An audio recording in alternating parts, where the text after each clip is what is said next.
Ah, it's the Lego hair. Hey, geekies. So that was one hell of a Nintendo Direct. We got everything we could have wanted, more or less. And it just shows that the Nintendo Switch is still going strong in its 7th year. And with the list of games for next year, it's still going to be going strong into its 8th year. Nothing I saw in this Direct made me think, oh yes, that's definitely going to need an upgraded Switch, a Switch 2. So I'm starting to wonder if we're even getting the Switch 2 next year. I'm starting to think that early next year, we will have, so somewhere in Q1 next year, we will have the announcement of the Switch 2. And then for the entirety of 2025, it's going to be marketing the Switch 2 and releasing in 2026. I think that we'll be in the 9th year of the Nintendo Switch before we even get the next console. And I don't blame Nintendo for that, because we are more than absolutely set right now for the Nintendo Switch, if it carries on as it is, to potentially bypass the PlayStation 2 sales.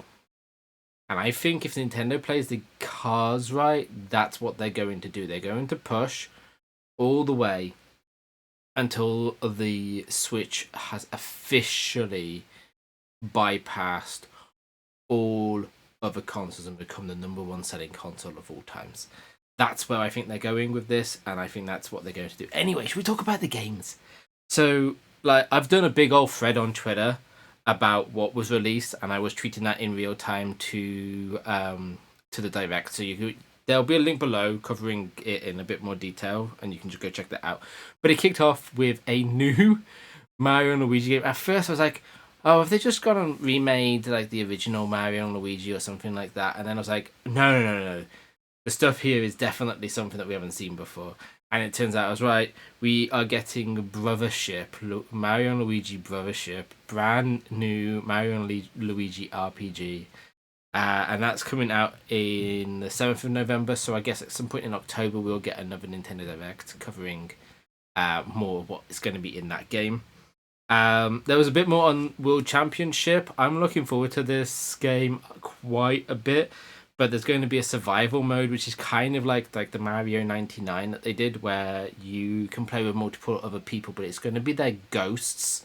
So you're not going to compete with them in real time.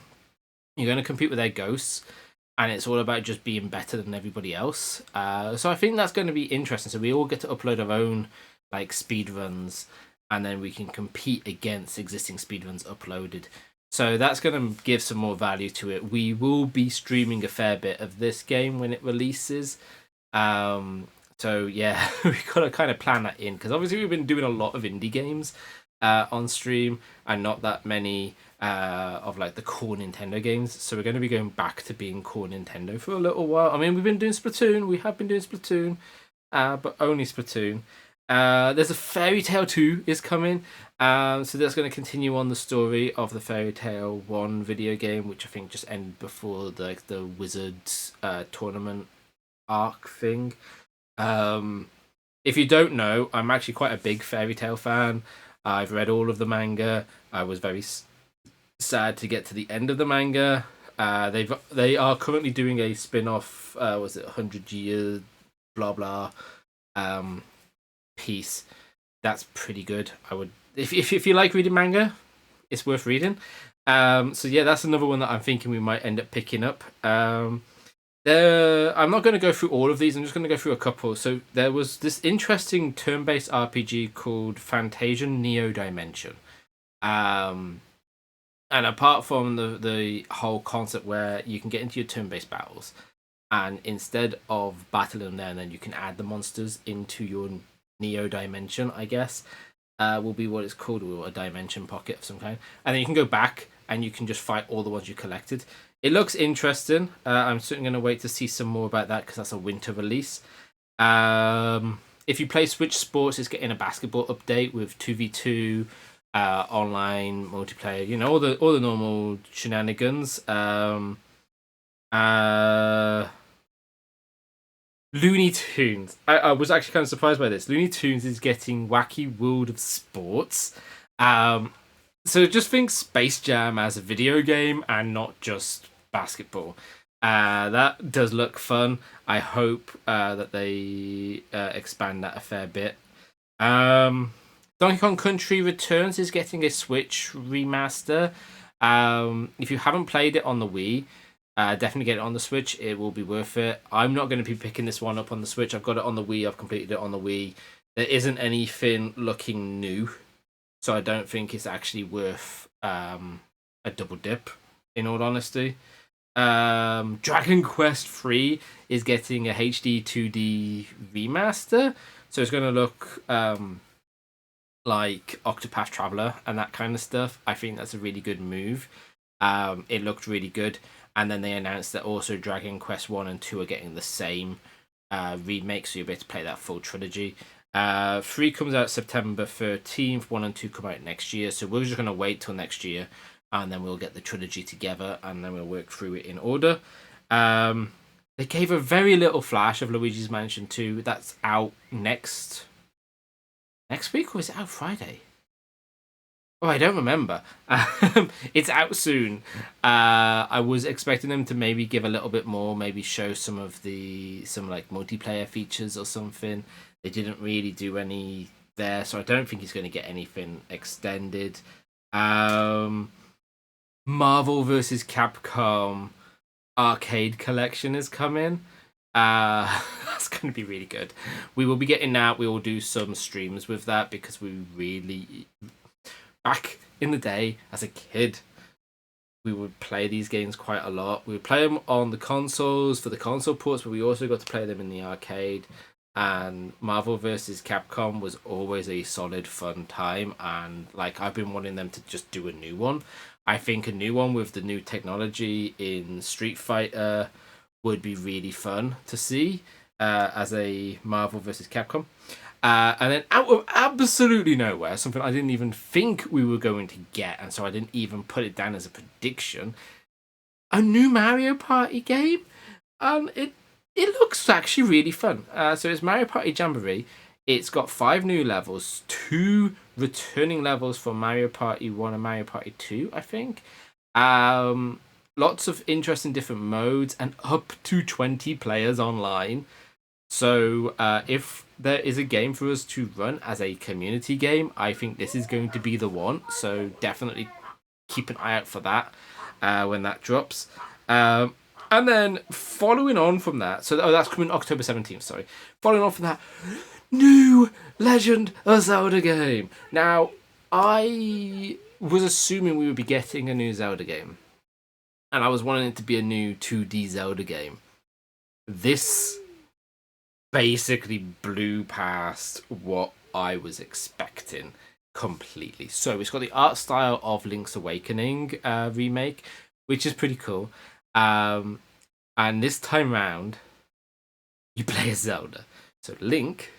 So it looks like it's going to kick off, and we're going to actually play as Link, and we're going to play in a boss fight against Ganon, Pig Ganon, straight off the bat. So the fact that we're battling Pig Ganon tells us what timeline we're on. We're definitely post Ocarina to have Pig Ganon, and so we are on the same timeline as Zelda 1, Zelda 2, A Link to the Past, Link's Awakening.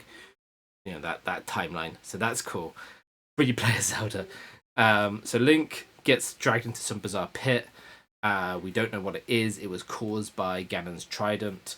And you now have this magical wand which allows you to copy objects in the world and reuse them. And I can see this being meme-tastic, from crazy things like how high can we go with the beds or tables to can we get really high up and drop a table over the edge, and will that do a particular thing to the boss? Why is it so bright here? Like, that's crazy. I don't know what I've done.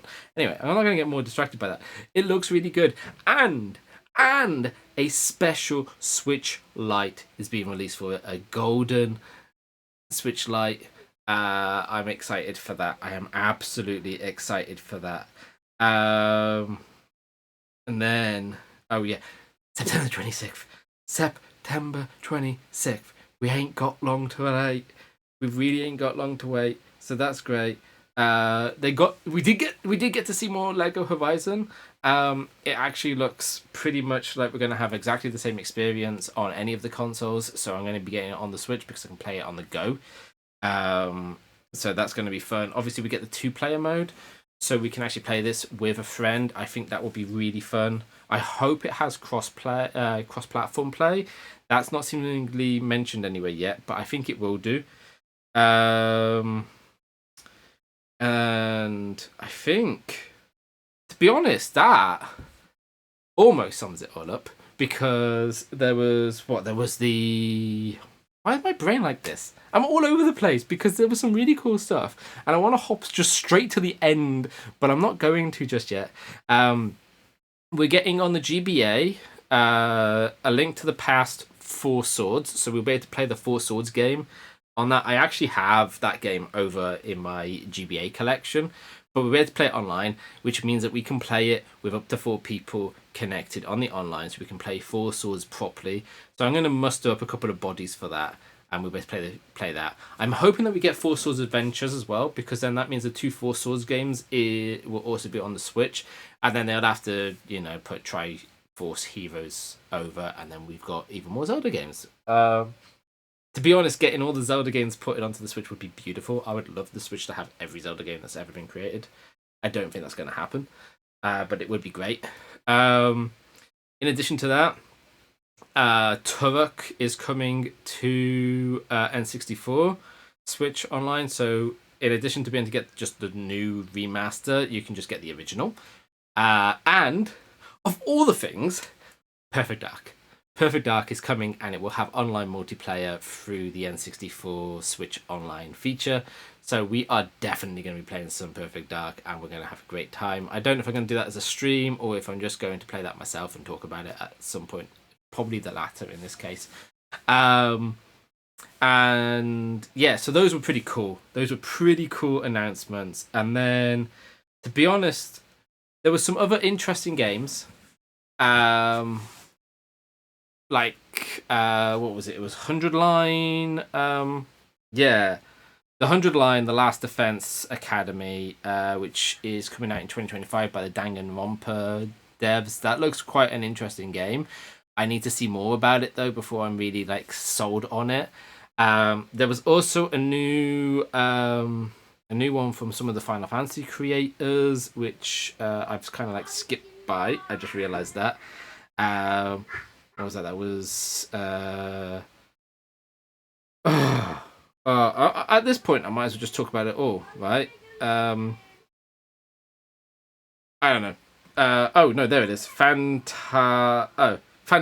No, was it Fantasia Neo Dimension?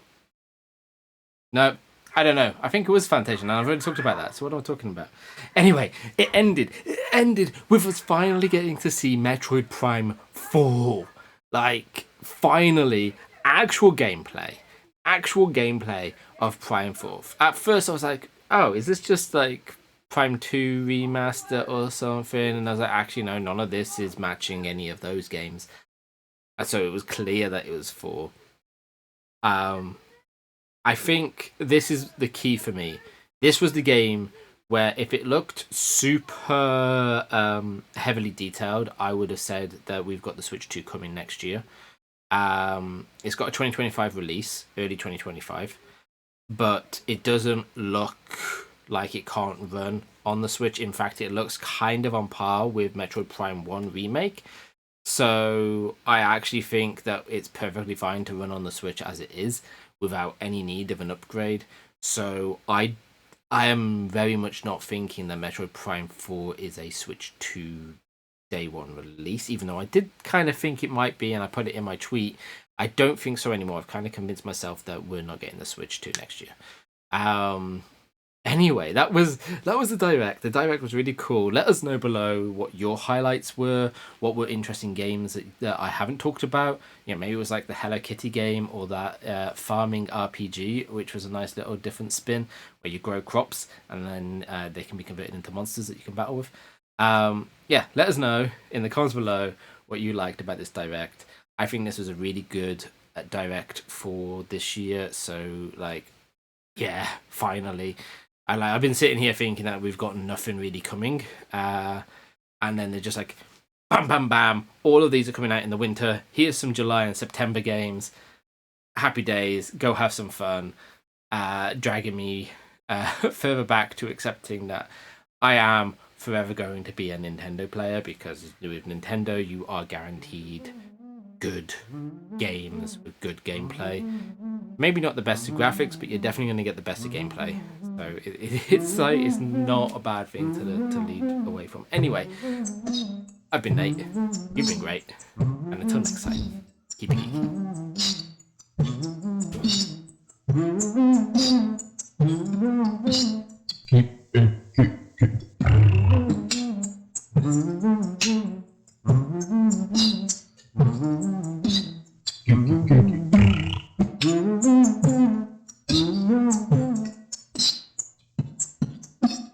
Yes.